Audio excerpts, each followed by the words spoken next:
क्रिया योग एक सरल मनोशारीरिक विधि है जिसके द्वारा मानव रक्त को डिकार्बोनेटेड और ऑक्सीजन से रिचार्ज किया जाता है। इस अतिरिक्त ऑक्सीजन के परमाणुओं को मस्तिष्क और रीढ़ की हड्डी के केंद्रों को फिर से जीवंत करने के लिए जीवन प्रवाह में परिवर्तित किया जाता है।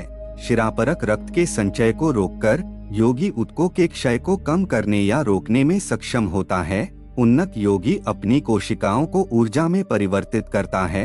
एलिजा, जीसस, कबीर और अन्य पैगंबर क्रिया या इसी तरह की तकनीक के उपयोग में माहिर थे, जिसके द्वारा वे अपनी इच्छानुसार अपने शरीर को भौतिक और अभौतिक बनाते थे। क्रिया एक प्राचीन विज्ञान है।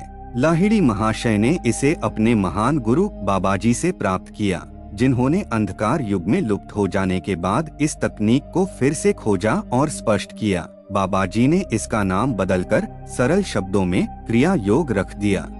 बाबाजी ने लाहिड़ी महाशय से कहा, मैं आपके माध्यम से इस 19वीं सदी में दुनिया को जो क्रिया योग दे रहा हूँ, वह उसी विज्ञान का पुनरुद्धार है जो कृष्ण ने सहस्राब्दी पहले अर्जुन को दिया था। और यह बात बाद में पतंजलि और ईसा मसीह और सेंट जॉन, सेंट पॉल और अन्य शिष्यों को पता चली। भगवद गीता में क्रिया योग का उल्लेख भारत के सबसे महान भविष्यवक्ता भगवान कृष्ण ने भगवद गीता में 2 बार किया है। एक श्लोक में लिखा है, सांस लेने वाली सांस को बाहर निकलने वाली सांस में अर्पित करना और बाहर निकलने वाली सांस को अंदर लेने वाली सांस में शामिल करना। योगी दोनों सांसों को निष्क्रिय कर देता है। इस प्रकार वह प्राण को हृदय से मुक्त करता है और जीवन शक्ति को अपने नियंत्रण में लाता है। भगवद गीता 4:29 व्याख्या इस प्रकार है, योगी फेफड़ों और हृदय की क्रिया को शांत करके प्राण जीवन शक्ति की अतिरिक्त आपूर्ति सुनिश्चित करके शरीर में क्षय को रोकता है। वह अपान वर्तमान को खत्म करना के नियंत्रण से शरीर में विकास के उत्परिवर्तन को भी रोकता है। इस प्रकार क्षय और वृद्धि को निष्क्रिय करके योगी जीवन शक्ति पर नियंत्रण सीखता है। एक अन्य गीता श्लोक में कहा गया है, वह ध्यान विशेषज्ञ मुनि शाश्वत रूप से मुक्त हो जाता है, जो सर्वोच्च लक्ष्य की तलाश में भौहों के मध्यस्थान के भीतर अपनी दृष्टि को स्थिर करके और प्राण की समधाराओं को निष्क्रिय करके बाहरी घटनाओं से पीछे हटने में सक्षम होता है। और अपान वह प्रवाह नासिका और फेफड़ों के भीतर और उसके संवेदी मन और बुद्धि को नियंत्रित करने के लिए और इच्छा, भय और क्रोध को दूर करने के लिए भगवद गीतावी 27-28 पतंजलि द्वारा योग सूत्र में क्रिया योग का उल्लेख योग के अग्रणी प्रतिपादक प्राचीन ऋषि पतंजलि द्वारा 2 बार किया गया है, जिन्होंने लिखा, क्रिया योग में शारीरिक अनुशासन, मानसिक नियंत्रण और ओम पर ध्यान शामिल है। योग सूत्र 2:1 पतंजलि भगवान को ओम की वास्तविक ब्रह्मांडीय ध्वनि के रूप में बोलते हैं, जो ध्यान में सुनाई देती है। ओम रचनात्मक शब्द है, स्पंदनात्मक मोटर का स्वर है, दिव्य उपस्थिति का साक्षी है। यहाँ तक कि योग में शुरुआत करने वाला भी ऐसा कर सकता है। जल्द ही ओम की अद्भुत ध्वनि सुने। इस आनंदमय आध्यात्मिक प्रोत्साहन के माध्यम से वह आश्वस्त हो जाता है कि वह अलौकिक लोकों के साथ जुड़ाव में है। पतंजलि दूसरी बार क्रिया तकनीक या जीवन शक्ति नियंत्रण को इस प्रकार संदर्भित करते हैं, उस प्राणायाम से मुक्ति प्राप्त की जा सकती है जो प्रेरणा और समाप्ति के क्रम को विच्छेदित करके पूरा किया जाता है। योग सूत्र 2:49 क्रिया योग एक उपकरण है जिसके माध्यम से मानव विकास को तेज किया जा सकता है। श्री युक्तेश्वर ने अपने छात्रों को समझाया, प्राचीन योगियों ने पाया कि ब्रह्मांडीय चेतना का रहस्य सांस की महारत के साथ घनिष्ठ रूप से जुड़ा हुआ है। यह विश्व के ज्ञान के खजाने में भारत का अद्वितीय और अमर योगदान है।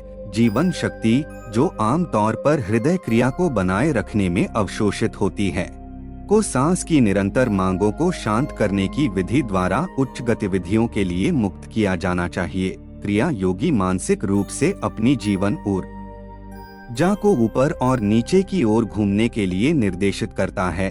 6 रीढ़ की हड्डी के केंद्र मज्जा, ग्रीवा, पृष्ठीय काठ, त्रिक और अनुमस्तिष्क जाल, जो राशि चक्र के 12 सूक्ष्म संकेतों के अनुरूप हैं, प्रतीकात्मक ब्रह्मांडीय मनुष्य संवेदनशील रीढ़ की हड्डी के चारों ओर ऊर्जा की क्रांति का आधा मिनट मनुष्य अपने विकास में सूक्ष्म प्रगति करता है। क्रिया का आधा मिनट प्राकृतिक आध्यात्मिक विकास के 1 वर्ष के बराबर होता है।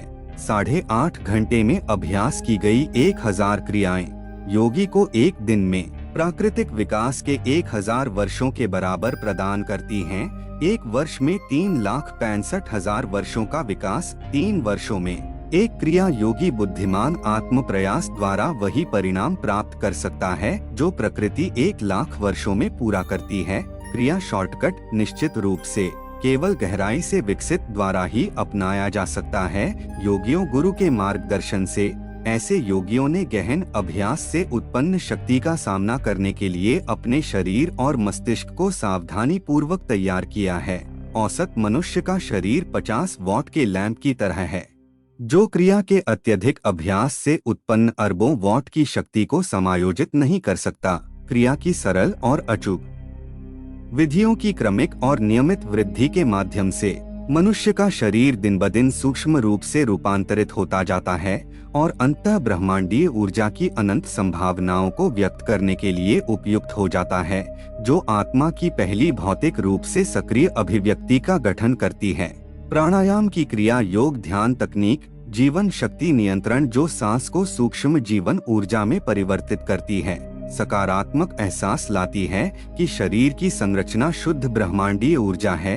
क्रिया के कुशल अभ्यास में शरीर को ऑक्सीजन युक्त किया जाता है और उसके परमाणुओं को तब तक आकाश में प्रवाहित किया जाता है जब तक कि वह पंख के समान हल्का न हो जाए।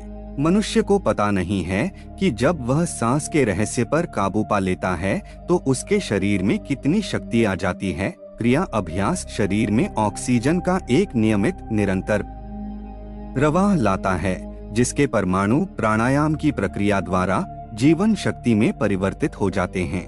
रीढ़ में सूक्ष्म धाराओं को मजबूत करते हैं, जो बदले में सूक्ष्म मस्तिष्क मेरु केंद्रों को जागृत करते हैं और आध्यात्मिक बनाते हैं। सारा शरीर वर्षों के सफल अभ्यास के बाद उन्नत क्रिया योगी का शरीर इतना आध्यात्मिक हो जाता है कि उन्नत अवस्था में वह शायद ही इसे जमीन पर छूता हुआ महसूस कर पाता है।